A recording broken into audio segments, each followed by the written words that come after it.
Thursday, Friday, and Saturday that I didn't do individually. I am Sandra McCrary, the Vice President of the Escambia County Democratic Black Caucus. We will have pray traveling grace for our President, Fred Gant, who is not here this evening. So we want to welcome you all to our meeting today. It's a very special meeting because we have a very special guest with us this evening, Ms. Rebecca Jones. So this is the agenda that we will be following. And if everybody has had an opportunity, it was sent out via email.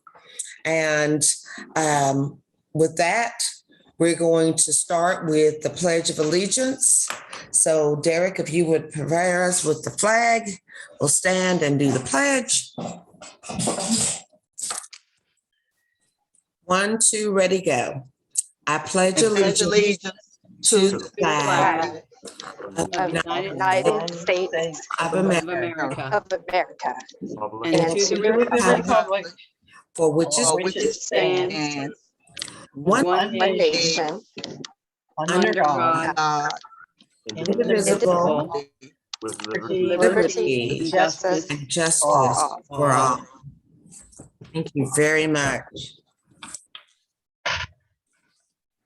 And our prayer tonight is a moment of silence for those who are going through such devastation in Ukraine, on the other side of the world, but they are still human beings and they are being negatively impacted and killed and maimed for no reason at all.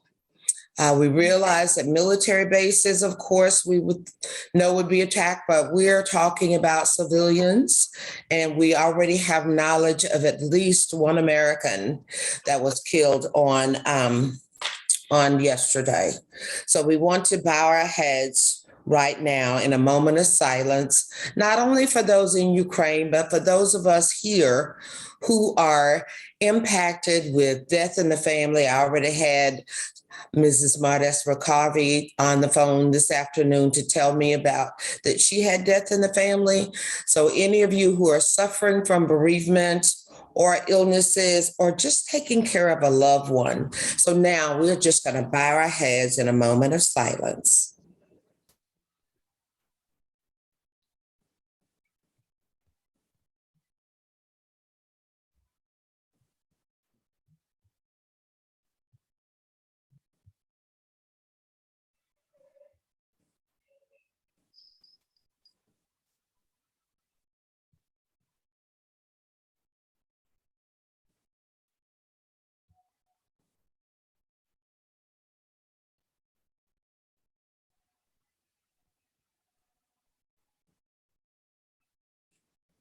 Amen.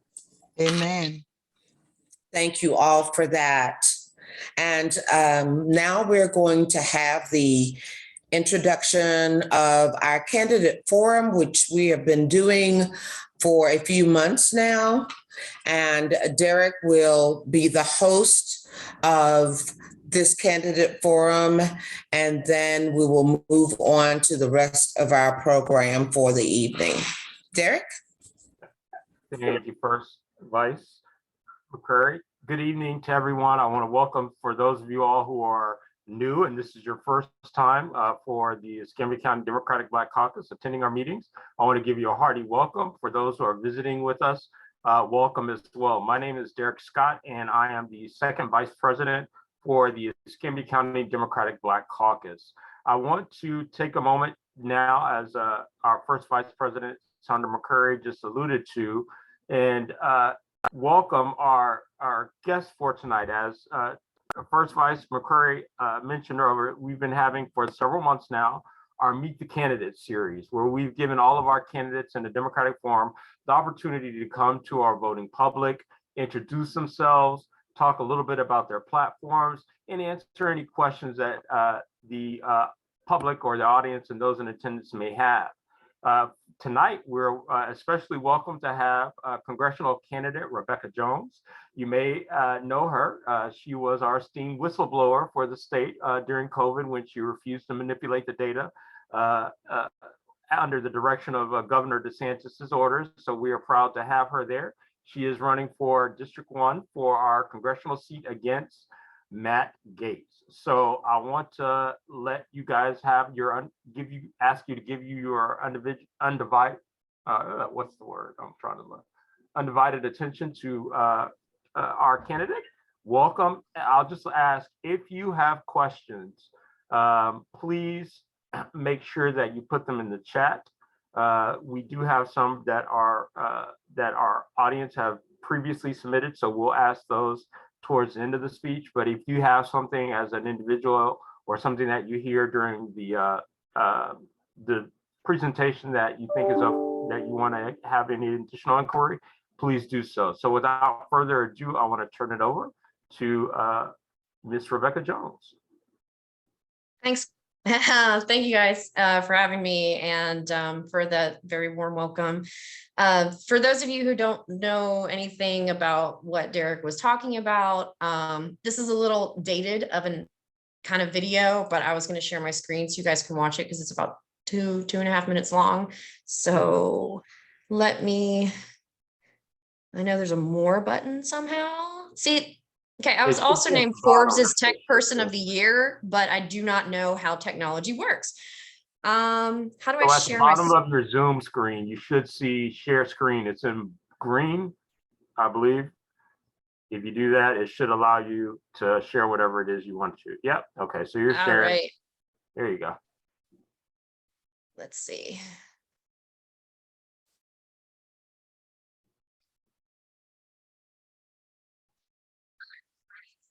Oh, sorry. Before you share, at the bottom where it says the screen sharing option, do the more, and then there's an option that says share audio. Okay. It's under the toolbar. More share sound? Yeah, share sound. Sorry. Okay. So you had this controversial parting with the Florida Department of Health that most of us remember back in May. She refused to cook the books, so she was fired. In 4 of the states, in Florida, Texas, California, and Arizona, more than 50% of the new infections are in those areas where we're seeing surgeons. In the last 12 days, 11 of them have witnessed 1,000+ new cases of COVID-19. And over the weekend, Allison, 2,000+ cases each day, which is something that has not happened in Florida until now. The governor reopened his state in the lead up to one of the biggest holidays on the national calendar, the 4th of July. The result was a disaster. For a state already smashing COVID records, Florida soared into a new stratosphere Sunday, 15,300 cases. Fauci telling lawmakers that people are not following guidelines and even admitted that some states may have opened too quickly. You hope to God. That doesn't seem like a strategy, though. I mean, it's one thing for you to hope to God, but that may not be a strategy for a state in terms of handling increasing numbers. Governor Ron DeSantis is a political ally of Donald Trump, who pushed for states to reopen as the economy slumped. But there were a lot of economic studies that actually revealed that reopening didn't do the thing to the economy that people thought it was going to do. Then fast forward to now, and you have decided to crunch the numbers and put out your own dashboard. So I noticed that there was a gap there, an information and data gap, and having the resources and the knowledge and the skill set I have, and decided to fix it. Authorities have raided the home of a former state official who has said she was ousted earlier this year for refusing to censor the state's coronavirus data. She was a whistleblower. Unfortunately, we've had no leadership at the federal level. It's being investigated by the Department of Justice for possible sex trafficking and prostitution. The New York Times first reported Congressman Gaetz is under federal investigation for possible sex trafficking and an alleged sexual relationship with a 17-year-old girl. Hopefully, there is a place where good people can fit into politics, and maybe one day I can find wherever that, magic unicorn place is.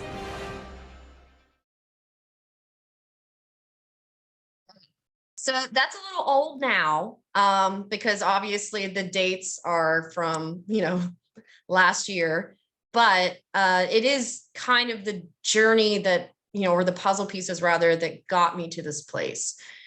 And it's been a very public ordeal of things and hasn't always been easy. Obviously, being raided under false pretenses without a warrant was not fun. But it's put me in this unicorn place. I found it. And it's a place that I've known most of my life. My daughter was born here in Northwest Florida. My son has only ever gone to Florida's public schools in the Panhandle. And, I saw this as an area that deserved better. And clearly they agree, because according to the latest polls, I'm beating Gates by 6 points. When we first got here, it looked like I was the only person who had a shot at beating him. And somehow it's turned into he's the only one who's got a shot at beating me. And those are conditions that I think are really great for us going forward. But to speak more specifically to what, this organization's goals are, and I am not going to pretend that I can understand a lot of issues that I've never personally been through.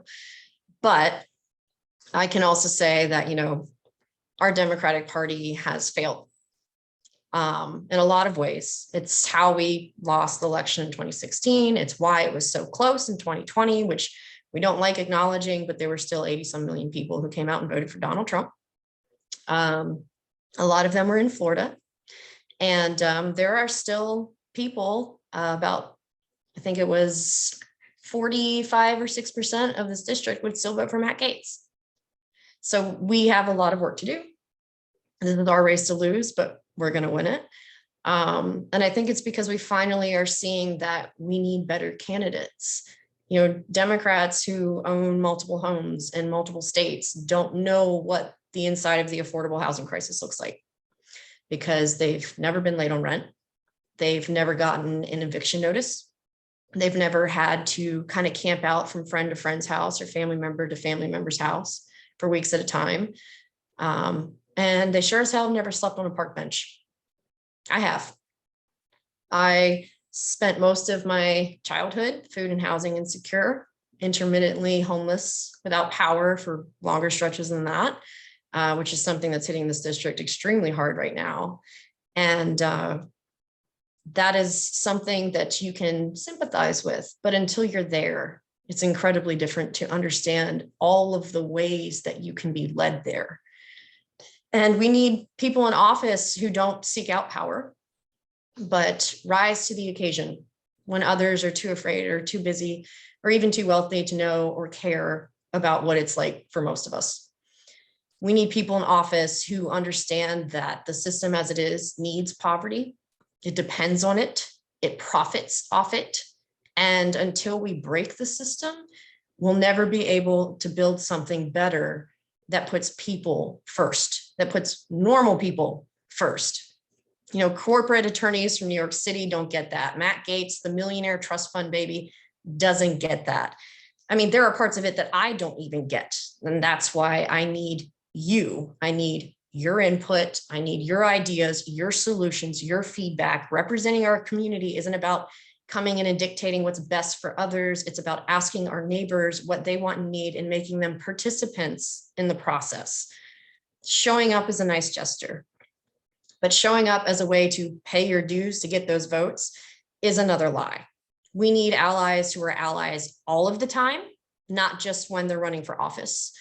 And Democrats have gone through the motions without making good on their promises for too long. And that stops with me right here and yesterday. My husband has worked for the Florida Department of Corrections as a biostatistical researcher in the mental health unit for 6 years. He works on preventing instances of self-harm and suicide. So some of the worst parts of the inside of the prison system that you can imagine is his day-to-day life.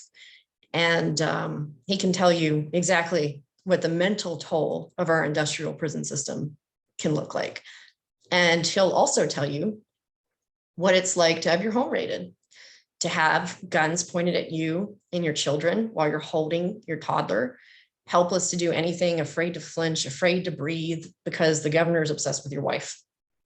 And the gross miscarriages of justice that occur from the top to the bottom, from the street to the prison cell.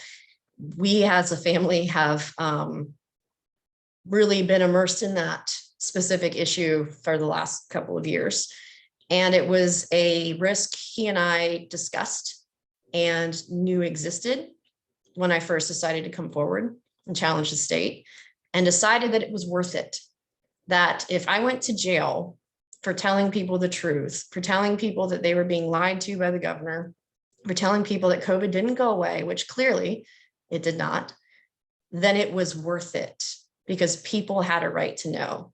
And I did end up spending one night in jail, sick with COVID, because that is the luck that I have in life because of it. And it's still, to me, when I went in, if I hadn't been so sick, it would have been one of the proudest moments of my life, because I was willing to say, yes, I'm going to keep telling people the truth no matter what you do. And if you want to silence me, you're going to have a really hard time at doing it. And that's been my fight for several years now. And we haven't just seen injustice, we've lived it my entire life. My parents lived in the 15th poorest county in the United States until their house was destroyed in 2020 by a tornado. That's poverty that very few people ever have the chance to escape from. I went to one of the worst school districts in the state with the worst public school system in the country. I've seen what Florida is doing to the public education system, and I am not going to let them turn Florida into Mississippi. That place is suffocation, oppression, segregation. And if you don't think it still happens in Mississippi to this day, it absolutely does. My town didn't even integrate schools until 1989. I was alive when they finally integrated schools. That is how desperate and it can be in some of these places. And as I mentioned, my son's 12 now, but he's gone to Florida schools, every single grade, public schools, every single grade since kindergarten. And he's also a kid that, you know, now, like a lot of young boys, especially Black and brown young boys, will grow up with his worldview shaped by police gun violence, which has its own long-term mental toll that I pray my daughter won't also grow up with, but my son will be forever changed by that. And when we have a police force that's at the disposal of corrupt people, it puts our entire democracy in danger. And now Ron DeSantis doesn't just have one, he's created his own private militia and his own election police force as well. And these are incredibly dangerous times. And if you don't think we're turning into Cuba light, then I have to be honest, I don't think you're paying attention. And we can't really be gambling with our future with a man like Ron DeSantis, who absolutely has every intention on running for president. And we can't have Congress people like Matt Gaetz who do their bidding while they use the power of their office to cover up their own crimes, to vote against laws like the Human Trafficking Act that are meant to crack down on the criminal activity he himself is participating in. We have to have a zero tolerance policy with that. It's got to stop. And there's enough Republicans and independents in this district behind us that we can do it. We have a shot at this. And if I can use my fame, resources, connections, spotlight to help fill the stomachs of all the other hungry people around me, I'm going to do it. Because we're beating him by 6 points. This is our race to lose. So I am personally asking that anyone who has time and faith to be a part of our campaign, because despite the ghost candidate living in District 2, this is not a contested primary. It's time to get off the couch and fight side by side. Otherwise, we will fail, like the people who have been running elections in this area for 30 years who have failed every single time, because they fight for problems of privileged, problems that only people with too much time and too much money can pay attention to.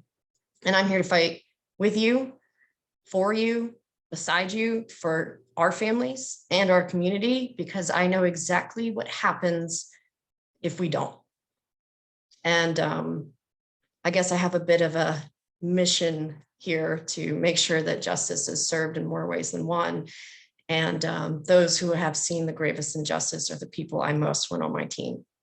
So within your, any community that you can, speak to, talk to, see if they want to join our team.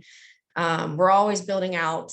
And I realized now that I was watching that video, just to be a little lighthearted, my hair has really not held up well after having to do all these stuff. Oh my God, it was so long and full, and now it's all stringy and gross.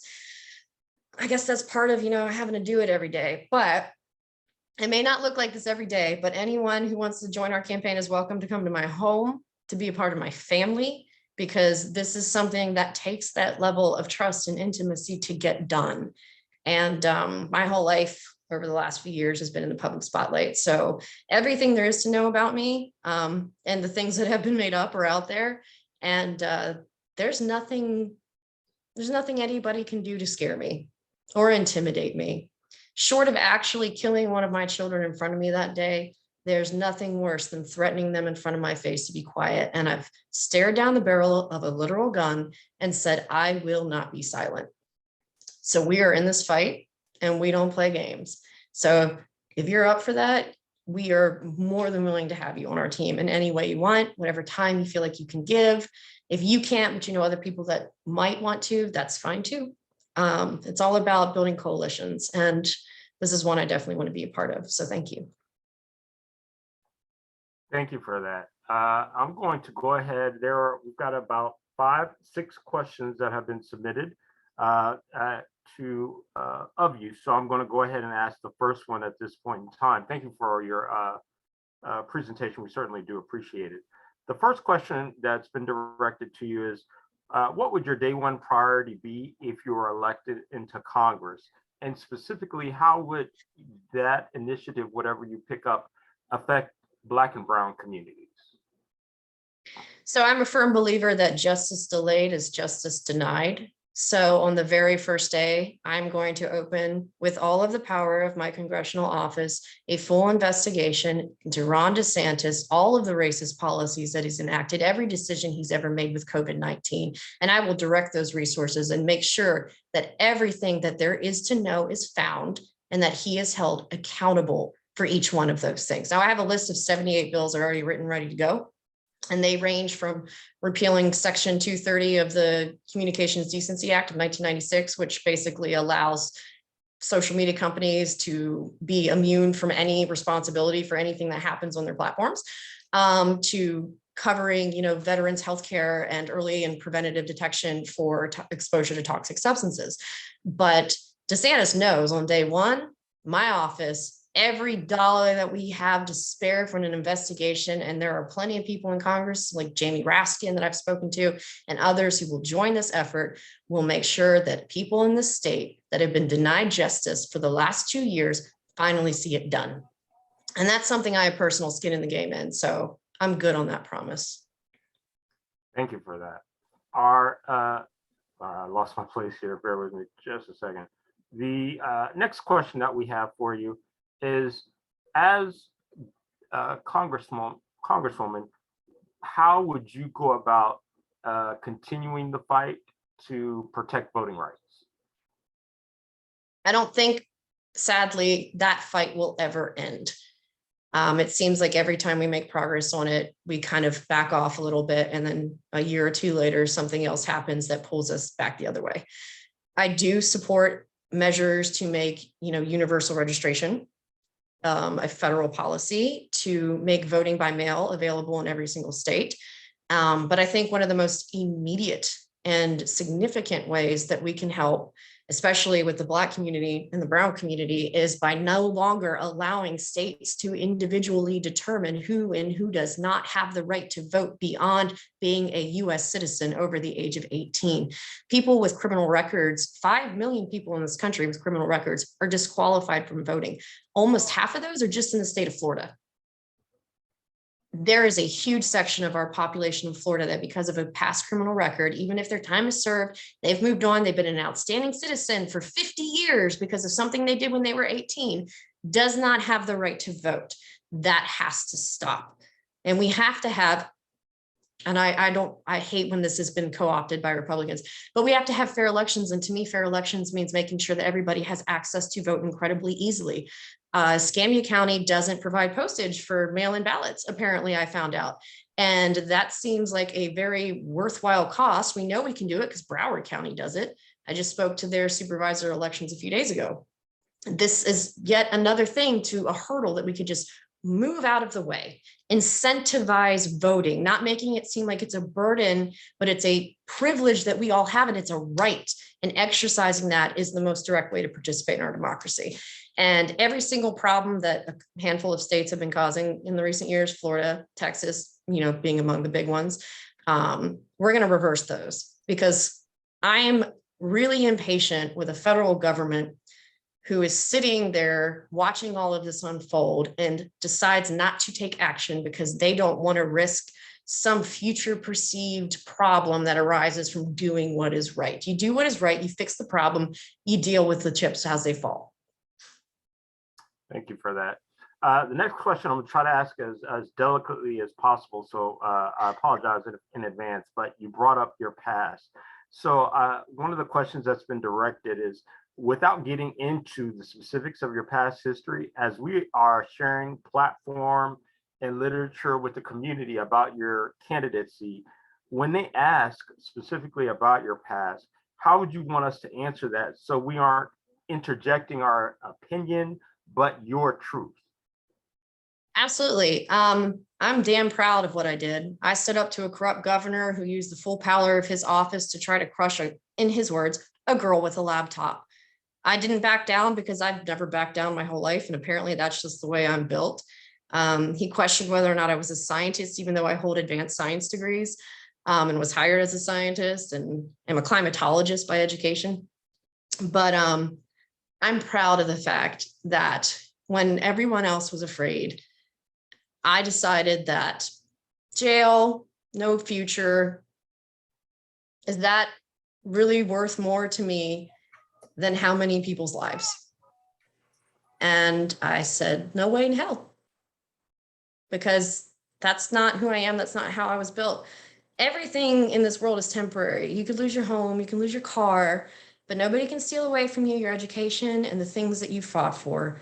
And I wouldn't mind, my night sick in a jail cell, and I'd do it again if it meant that people still had access and right to that information to make decisions, whatever those decisions may be, with the right information. I'm going to redirect the question just a little bit more specifically, not necessarily the past as in dealing with DeSantis, but the other things as people Google your name. How would you want us to make sure that we best represent who you are as an individual when we get a lot of questions about it? Well, I mean, as long as you're going to actual news sites, there's not a thing before that bothers me. So if you can't find something that's not on the Nationalist Review or the Daily Mail, that's your sign. All right. Thank you for that. Well, two more questions, and then I think we have a couple more that we're introducing in the chat. What sets you apart from other candidates in your race? There's only one other candidate on paper in my race who's not raising money and doesn't live in the new district, and lies a lot. And I kind of built my reputation on being honest. So I think that's the first and probably the most fundamental difference. Oh, and we're winning. Okay, thank you. And I think there are some other questions in the chat. So what I'm going to do is I'm going to ask a few of those who, if they feel comfortable, go ahead and unmute. The first that I'm going to ask is, I believe it was, let me go ahead and go back to where I am. Brian Seasty, if you don't mind unmuting and asking your question that you have of our candidate. Yes, this is just a general idea of what your opinion on what the federal government should do in the next 8 years about climate change. Obviously, we don't have that much time, but what should we be doing now? Don't ever ask a climatologist that question, because I could spout out about 100,000 different ways we could be doing more. And it's also very difficult to help somebody who can't afford to feed their family appreciate why that is a result of changing climates and environments. So the first thing is to make sure that people aren't starving so that they understand why it's important. That's part of my background. That was actually how I ended up in charge of all the COVID systems, was because I had that science background and that communications background. But Paris was a poor compromise.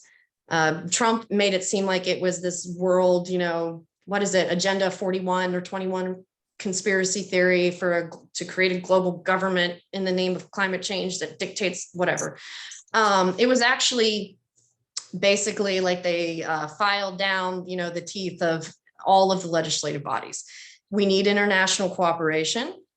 And this might be where I'm a little more harsh than most Democrats. Unless China and India are ready to make substantial changes, there's not a whole lot of difference we can make by ourselves. Now, we're an incredibly wasteful country. We are one of the largest producers of carbon dioxide. We should be transitioning to renewable energy. We could do it tomorrow at the snap of a finger if we wanted to. Yes, we would have to update some of our internal wiring systems, but we did it once. We built an entire country that ran off of oil in just a couple of decades. The idea that we can't do it with the technology that we have now is absurd and a false equivalency.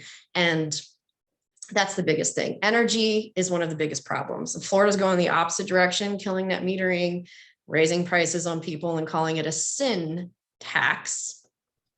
Yeah, I got a lot of words to say about FPL. Charging people more money, like your average person for more money to use electricity that their home may be built in the 1950s and isn't properly insulated. And if they can't afford an extra $100 on a light bill, how the hell do you expect them to upgrade the entire inside of their house?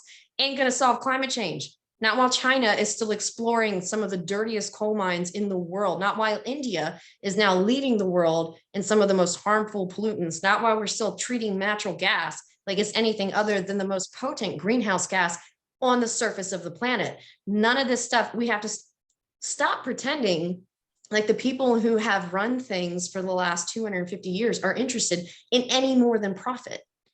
That's the first step. And make people realize the reason your electricity is so high is because electricity is becoming more expensive. And we still heavily subsidize the fossil fuel-based systems that are making it more expensive. You put rooftop solar on every single house in Florida, they would die out of outrage because they no longer control the energy grid. It would be to them the biggest upset that they could ever imagine. And that's the kinds of things that we need to do. And we need to make energy a household issue. We need to make it a sustainable issue. And I don't think Paris goes far enough. And I'd like to see something new be written, maybe by the first congressional representative with a background in climatology. Thank you for that. I will go to our former Okaloosa County Democratic Party Chair, Tracy Tapp. Tracy, if you will unmute and ask your question.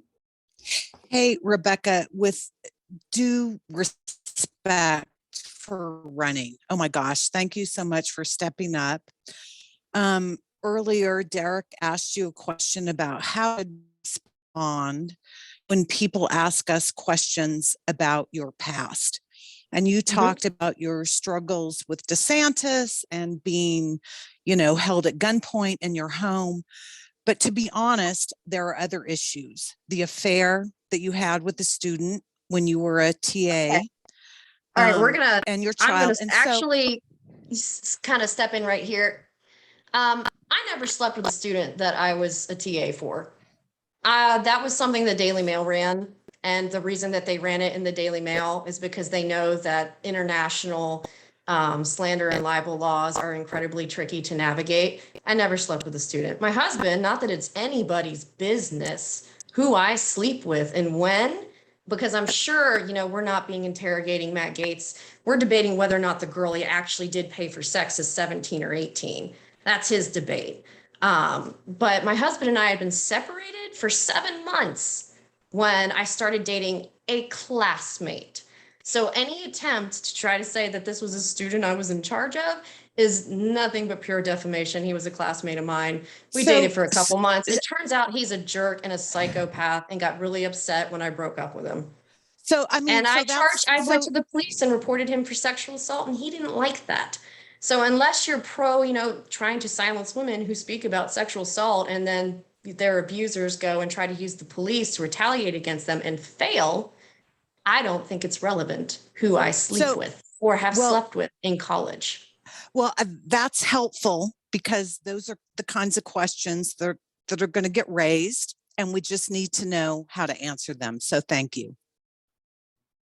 Thank you for that. The last question that has been submitted is, well, it's going to shift directions just a little bit.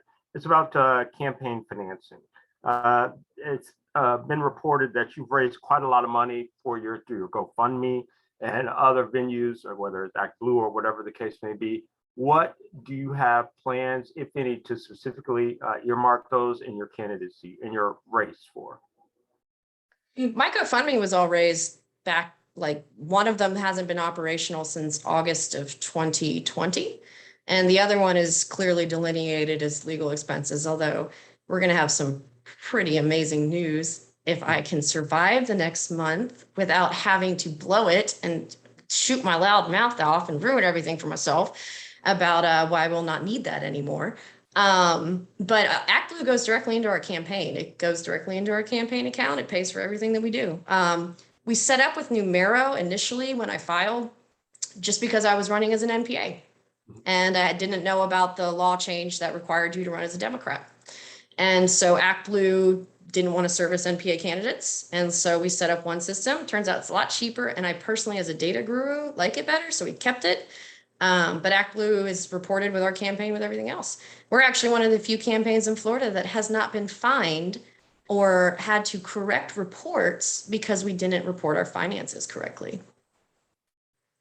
Well, thank you for that. I want to apologize and both thank you for your honesty, transparency, and candidness. I know some of these questions were a little bit difficult to get through, but they are those that are coming out from our voting body. So I just want to make sure that everybody has the best representation that they can have of you. So I appreciate your time. We as an organization would love to have you back. We invite you back at any point in time, you or any of your members of your team. If you have anything you want to talk about, share. We're here every third Thursday of every month at 6 o'clock via Zoom, unless otherwise noted, but I think we'll be here for quite some time now. So certainly I thank you for your time.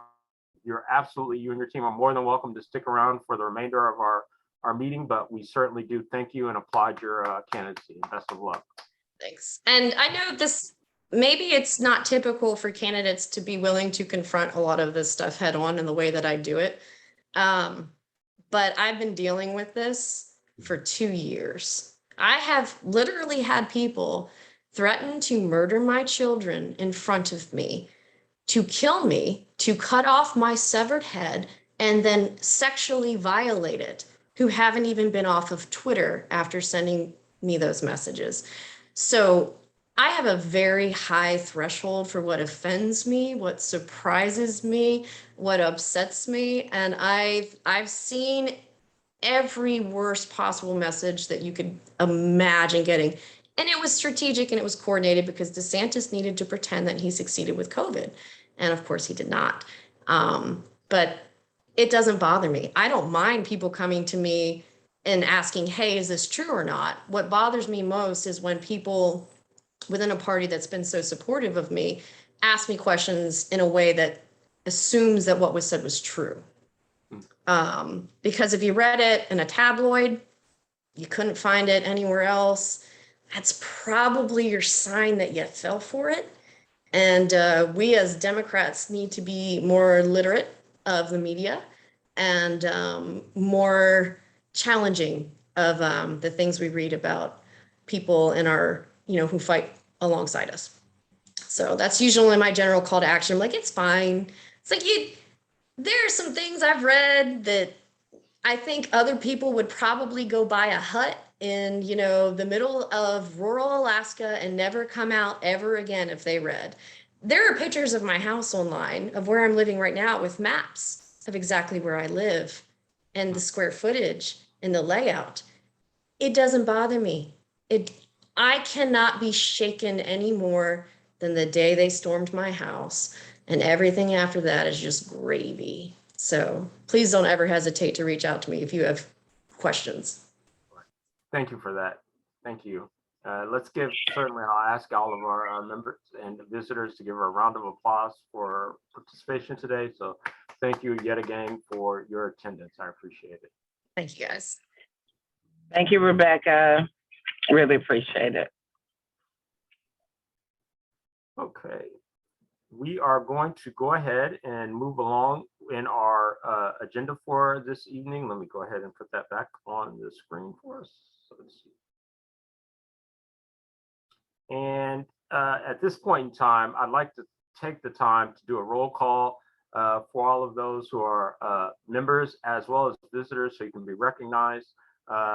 Again, I'm going to start on the order that I see everybody on my screen. So I will ask for those of you who are on, if you don't mind, unmuting, giving us your first and last name, and if you're visiting with us, and so on and so forth. So I'll start with Ms. Modest McCorvey. Okay, Modest McCorvey. Good afternoon, everyone. I'm Modest McCorvey. Thank you. And Ms. McCorvey is a returning member for Black Caucus, so welcome. Thank you. We'll go to Brian Seifstein. Hey, I'm sorry, I was a little distracted right then. I'm Brian. I'm from the Escambia Democratic Party's state committee man. Nice to see y'all. Thank you, and welcome, Brian. Brian is also a member of our caucus, so glad to have you. We'll move to Sarah. Sarah, if you'll go ahead. Yeah, hi, Sarah Randolph. I'm the vice president of the Environmental Caucus, and I'm a first-year Black Caucus member. Welcome, and thank you for being a member of the caucus. We appreciate it. We'll now move to Linda Scott. I'm Linda Scott. I am a returning member. Glad to be here this evening. Glad to have you. Thank you so very much. We'll move to Mrs. Dillon. And good evening. My name is Mary Dillon, and I'm a returning member. Thank you, Ms. Dillon. I'm glad to have you, and thank you for your membership. I'm going to ask, I'm not sure who IPHOP is, but if you don't mind unmuting and introducing yourself. Yes, this is Sandra McCreary. I already introduced myself earlier. Okay, I had to sorry. switch from computer, no problem. All And, I'm double booked as well, so. Gotcha. Okay, thank you for that. And we'll move to Donnie West.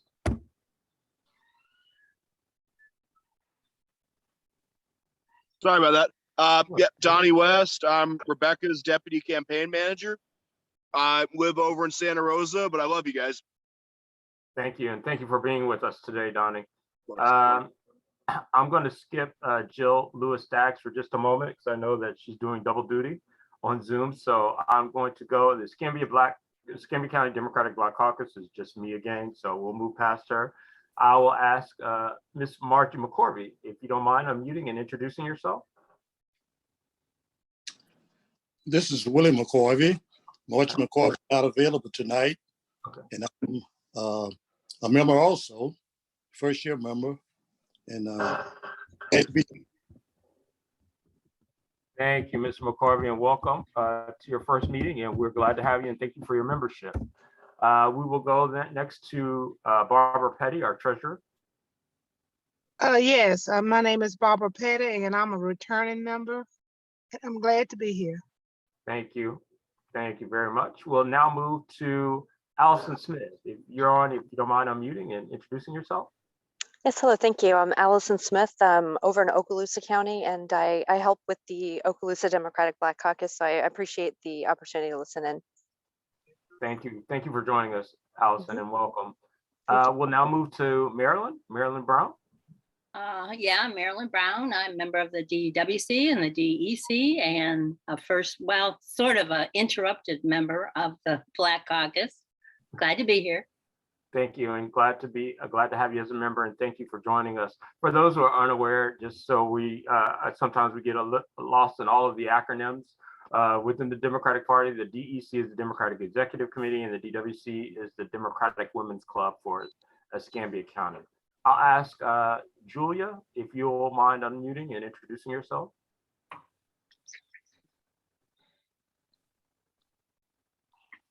Julia?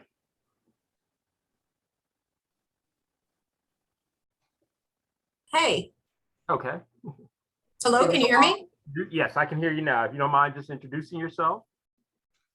Hi, I'm Julia. I'm from Denver and I just moved down here and I'm just really concerned about the reputation of the National Democratic Party with this race.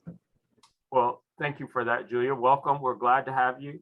We'll make sure, if you don't mind, putting your email in the chat so that we can keep you abreast as we continue on in our candidate series. We'd love to have you again.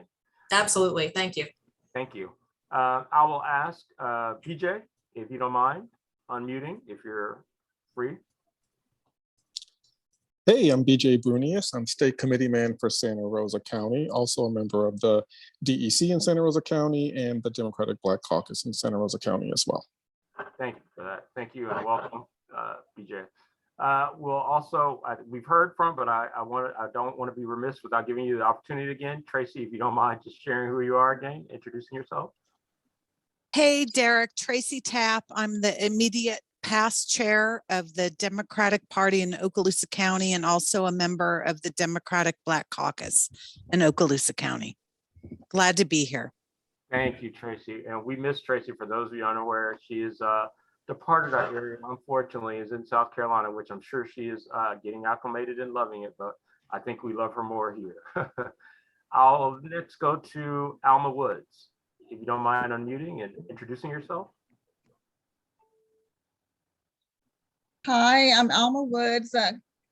Was tied up, got in a little late. I'm the current secretary of the Escambia County Democratic Party. Thank you. And Alma is also a first-time member of the Black Caucus, so we want to thank you for your membership as well, and welcome to your first meeting.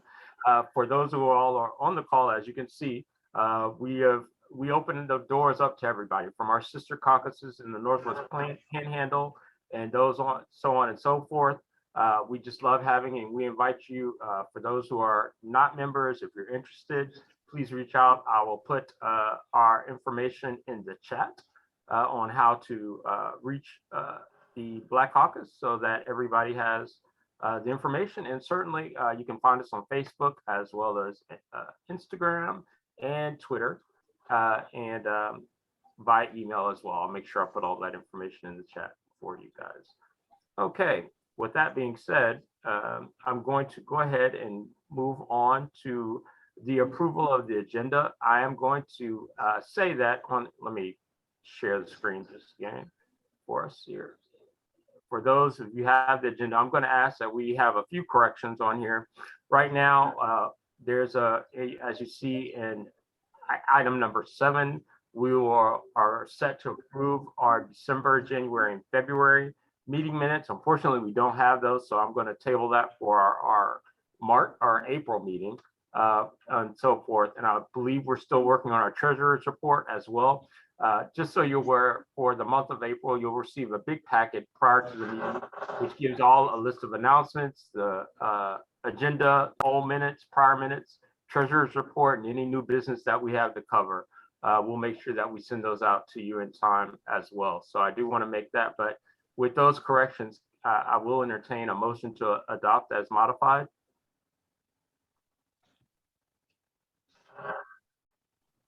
Sandra McCrary, I move that we accept the modified agenda. Thank you. A second.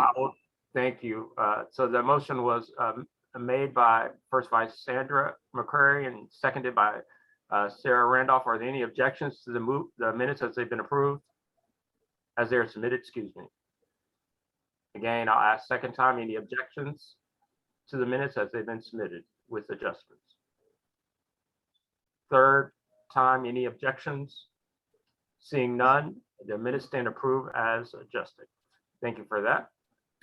We will then move on to some of our old business. I want to give you guys an update on what we've done as the Democratic Black Caucus of Florida, which is our parent or overarching organization, the DBCF. For those of you all who are new to the organization, you will start receiving a monthly newsletter that we have that is going out to individuals to let you know what the organization is doing, highlighting any things that are important to know in the respective county caucuses, as well as future updates. So one of the things that I'm very proud of in the past, it's taken a lot of time, but the executive committee for the state, and for those unaware, the executive committee consists of all of the presidents of the local chapters, which is a total of 25, plus chairs of the standing committees that are within the DBCF,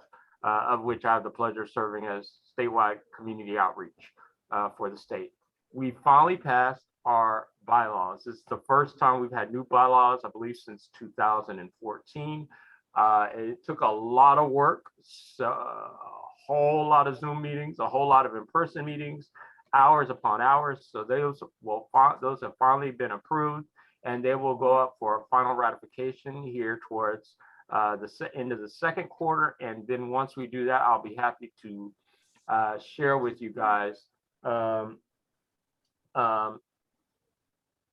what they are and see what the adjustments are. I think everybody will be quite pleased. We've covered situations in terms of like what to do with COVID, gender neutrality. There's a lot of nice things that we've captured in the bylaws as it relates to the new set that typically have not yet been addressed in the past. So with that, I want to say great job to the executive committee.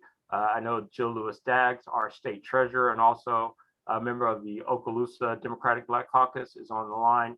I'm going to ask her to jump in here in our next set, which hopefully I do apologize, and I understand she's also, this is her commitment to the organization. She's playing double duty. She's also on with the state executive board at the same time on another Zoom as well.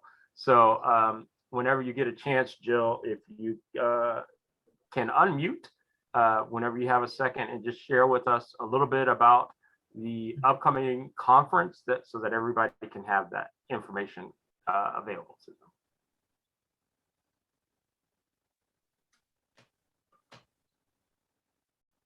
And I'm going to come back to her to see if we can get that done here in just a second. She may be in the middle, like I said, with that.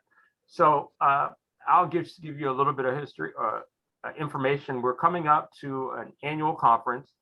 Everybody is welcome. As we start solidifying dates and details, we'll make sure that we get that information out to you. It is going to be open to everybody. So that includes all of you all, the membership for Escambia County Democratic Black Caucus. And anybody who's interested in joining, if they join prior to the date, they are more than welcome to attend as well.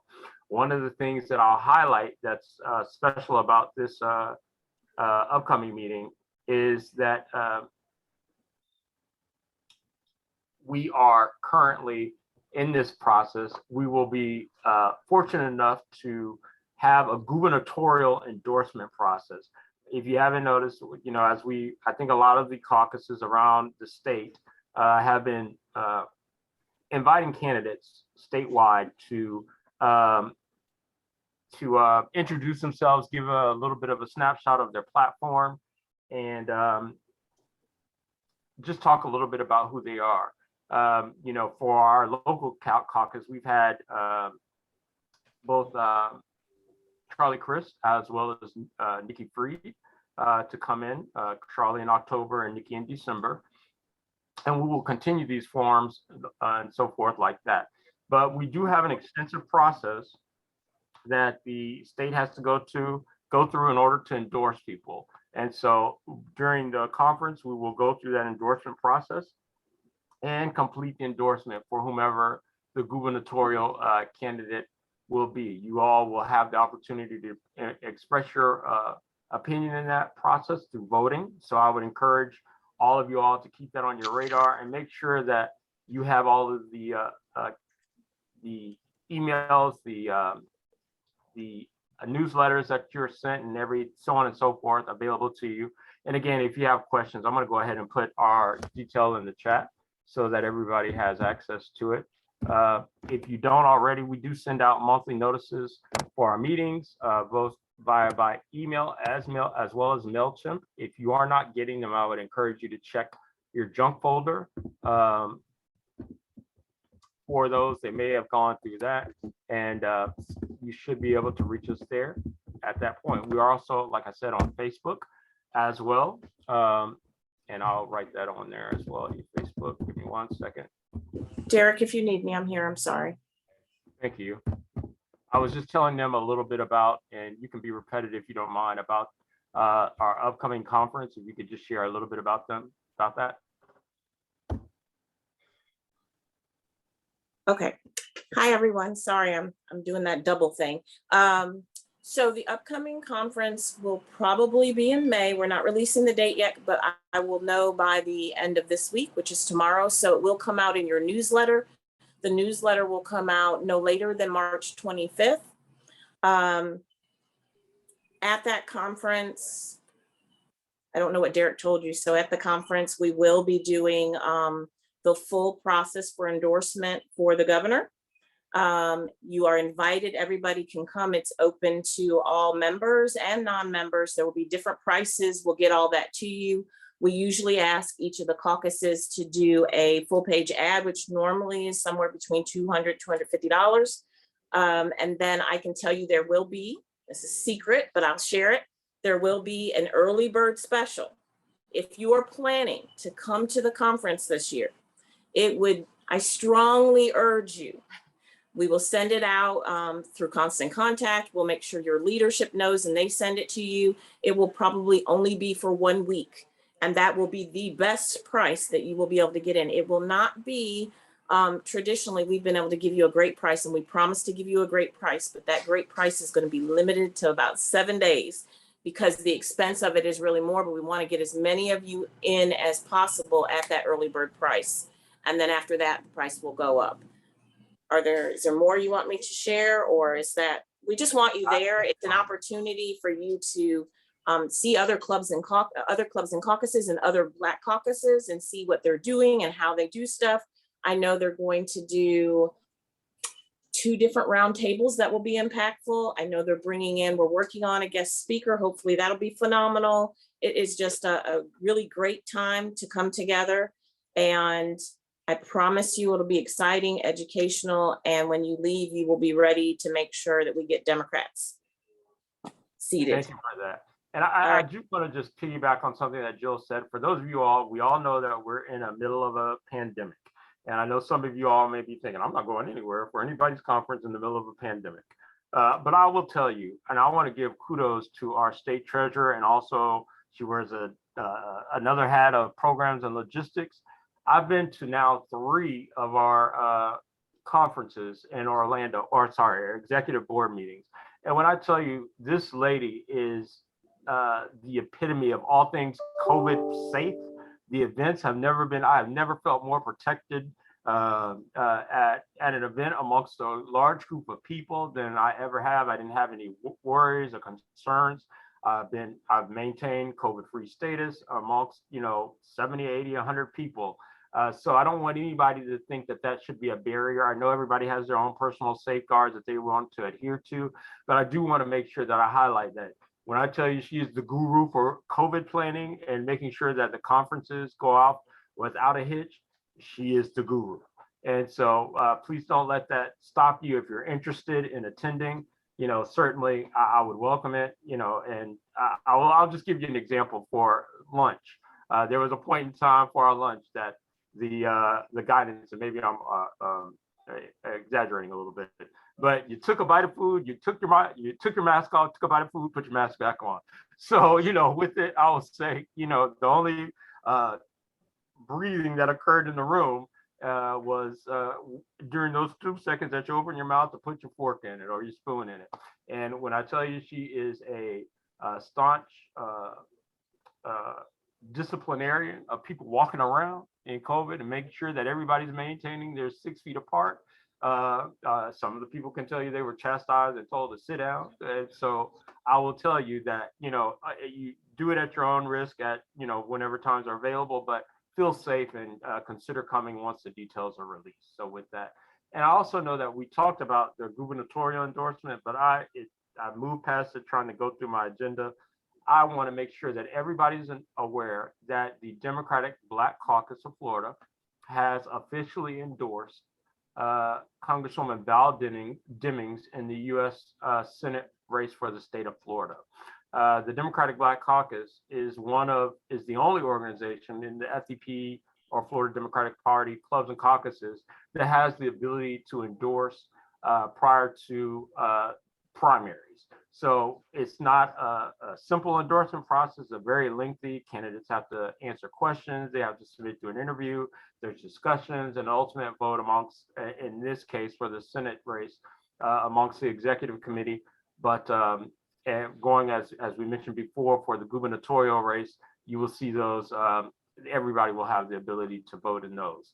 So with that, I just want to make sure that you are aware that the Escambia County Democratic Black Caucus is doing great things in conjunction with the DBCF. And I want to make sure that everybody has those both organizations on their radar. Now, if I move forward in the agenda, we have just a few more minutes and I'm going to wrap up I'm going to move forward to our Women's History Month program. Bear with me just one second. Let me get that out here.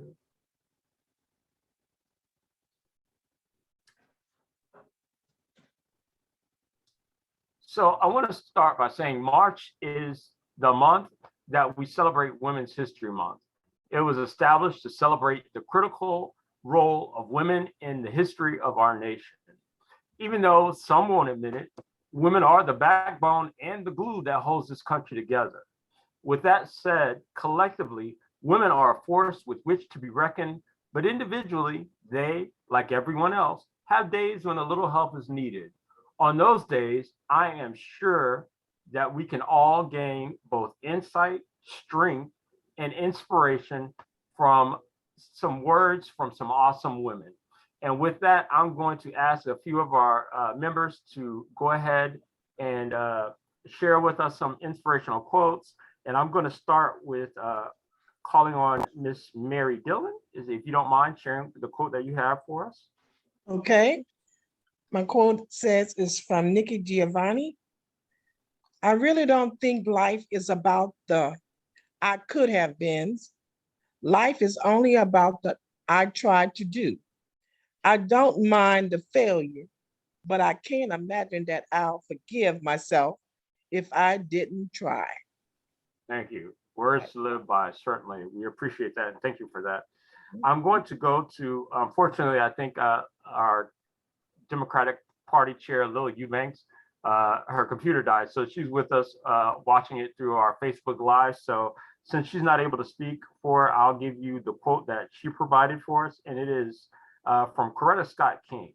The quote reads, hate is too great a burden to bear. It injures the hater more than it injures the hated. So also, as we are in trying and turbulent times, excellent thing to live by. Just think through with that. Next, I am going to, let's see, I've forgotten my order just as fast. I'm going to go to Miss Modest McCorvey. I don't know if she's dropped off. Okay, I'm here. Okay. Okay, my quote is, you don't make progress by standing on the sidelines, whimpering and complaining. You make progress by implementing ideas. This quote is from Shirley Anita Chisholm, and we know she was the first African-American woman in Congress in 1968, and she was the first woman and African-American to seek the nomination for the president of the United States from one of the two major political parties in 1972. Thank you. For that. I will next go to our first Vice President, Sandra McCrary. Sandra McCrary, if you don't mind unmuting and providing us with your words of inspiration.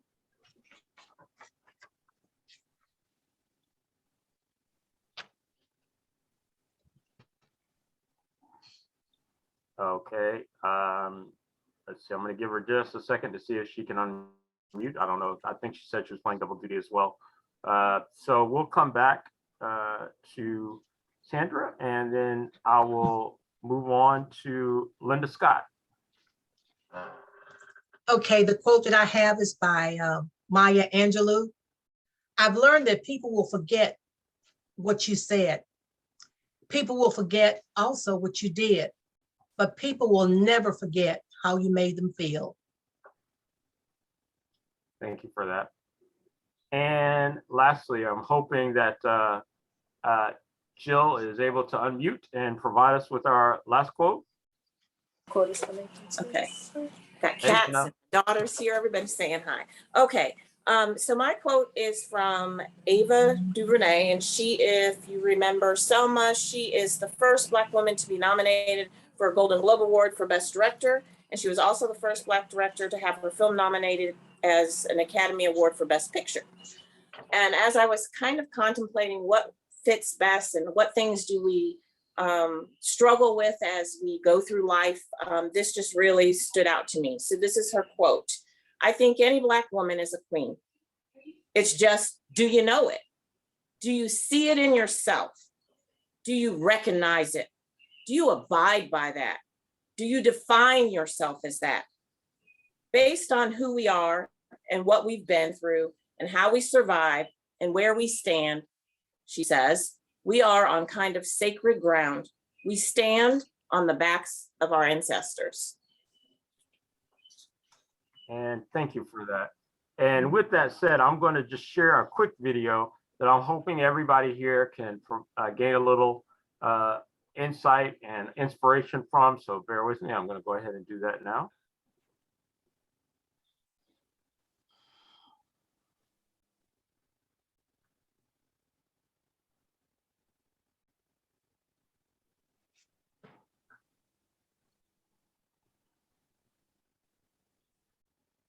Hey, Queen. Hey, Queen. Hey, Queen.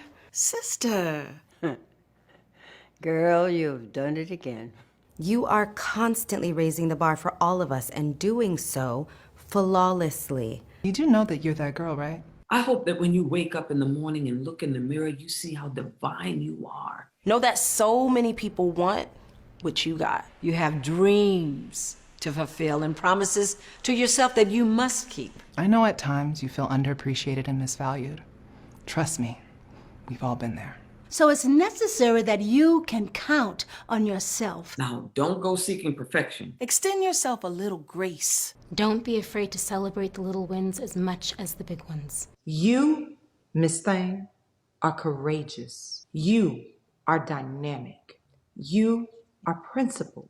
So baby girl, just remember, respect is a minimum. There's a sweet justice in knowing that the path you are on was designed for you and you alone. Doing right by yourself never goes out of style. Everything about you is majestic and a force to be reckoned with. Trust me, people are paying attention. You're special and worthy of praise. Don't shy away from it. And you don't have to get your groove back because guess what? You never lost it. It's also important to rest. Make sure your hustle doesn't get in the way of your health. Girl, take care of yourself. And the next time you want to second guess yourself, don't do it. So pause for a second right now and relax, relate, release. You are needed, you are appreciated. Girl, you make me so proud. And I love you. Remember, you are 100% that queen. Oh, yes. So I just want to say thank to all the women in the audience and in our caucus. Thank you for being you. Thank you for being the backbone of the party. Thank you for being the backbone of the caucus. Thank you for being the backbone of society. We honor, love, respect, and appreciate you. And you take your moment this month to invest and be about you. So with that, thank you. I am going to now go ahead and move on to the last part of our agenda, which is our announcements. Just to let you know, for everybody, as I mentioned before, we always meet on the third Thursday of every month, unless otherwise noted. at 6:00 p.m. via Zoom. The Zoom link does change on a monthly basis, so please make sure you're checking your email. Again, you can reach us at sorry.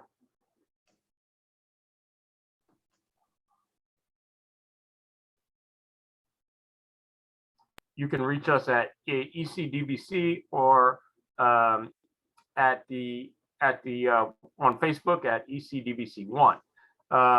Certainly, if you have any other questions, if you want to follow us on Twitter, all of our handles and YouTube as well, all of those are available on our website as well, or excuse me, on the Facebook page as well.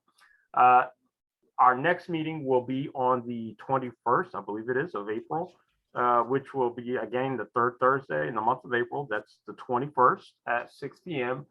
Details with the Zoom information has not yet been established, but I will make sure that you get those out at the beginning part of April. So, and send you reminders as well throughout the month as it progresses. We will continue our Meet the Candidate series. I'm not sure our next candidate will be, whether we will move to our local races, which will be our school board and all the other county commission races that we have candidates in, or we'll continue with the state senate and state house races. So either way, it will be a great meeting. We want to cordially invite you to that as well. And for the good of the order of the organization, does anybody else have any announcements? I know Sarah had one. Go ahead. I do. I actually have two.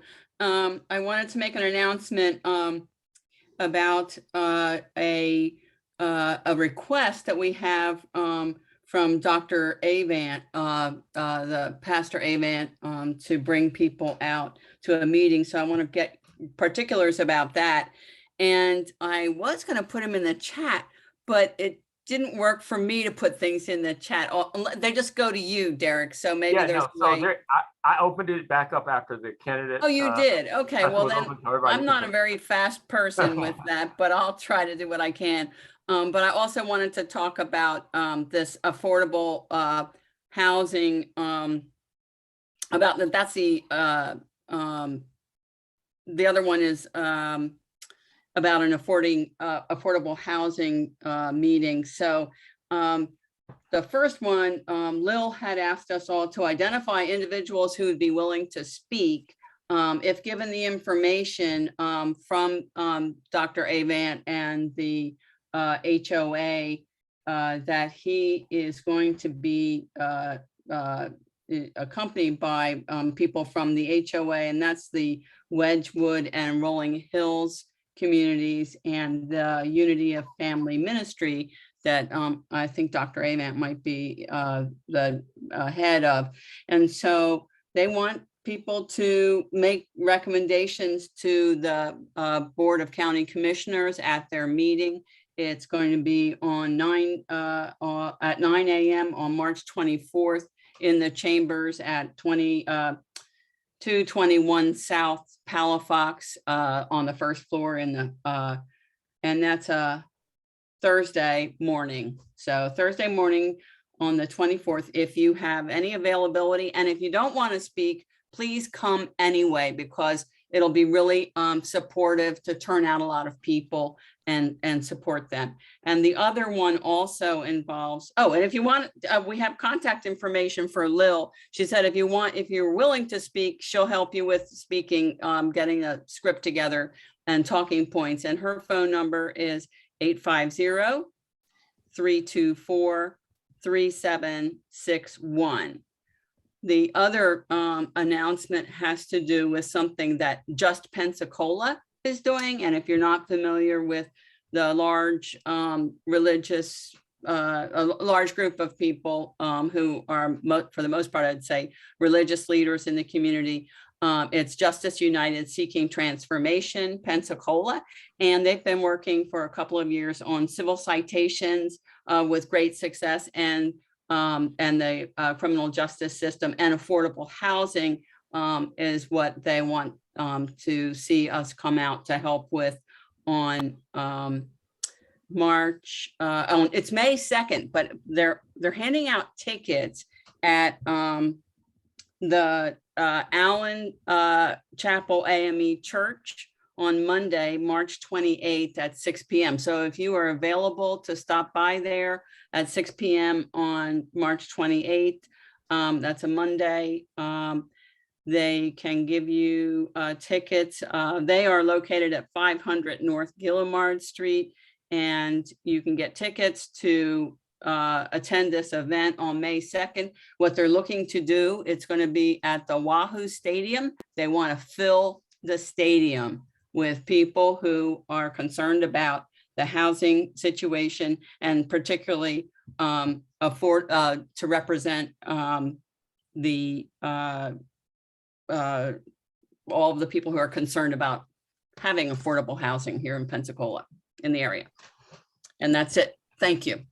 Thank you. Just to give everybody a little bit of background on the county commissioners meeting, there's this meeting specifically.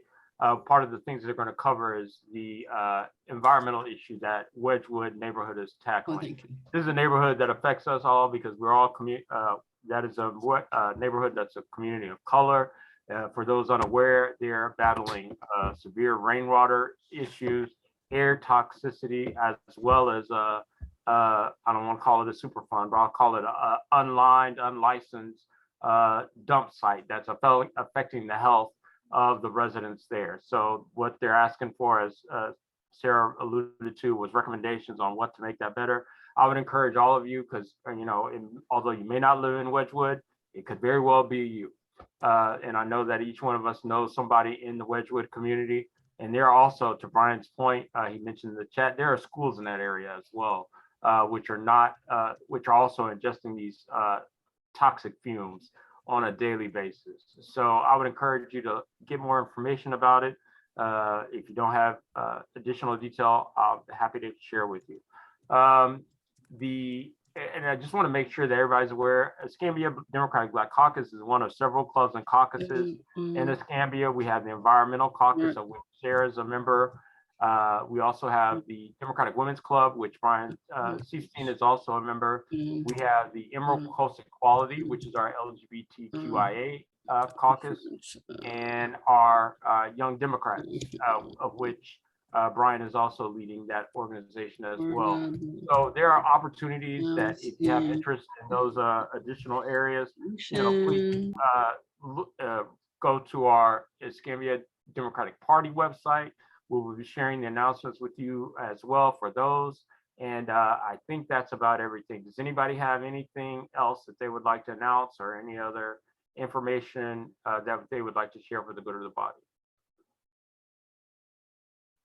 Seeing none, at this point in time, I'd like to say thank you again for your continued membership and your patience. I enjoyed this meeting. Again, welcome to our first-time members. We look forward to having you. Welcome to our guests. We look forward to having you back as well. And at this point in time, I will entertain a motion from any one of our members to adjourn today's meeting. Okay, that motion was made for the purposes of the records by Brian Seifstein. Is there a second? If there was, I didn't see one, sorry. And that was seconded by Sarah Randolph. Seeing no objections to that motion carries, and we are going to conclude our meeting today at 7:23 p.m. on the 17th. Happy St. Patrick's Day, everyone, and be safe. And we will see you next month on the 21st. Take care. For those who want to get the information from the chat, I'll leave it up for a while so you can get that as well. Great meeting, Derek. Great meeting. Thank you.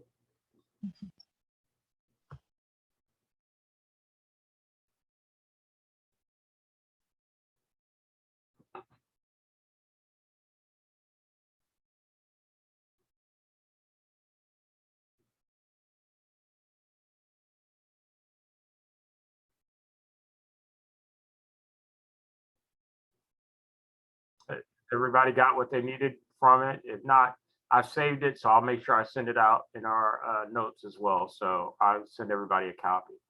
Enjoy the rest of your evening, and we'll see you soon. Thank you. Bye. Bye.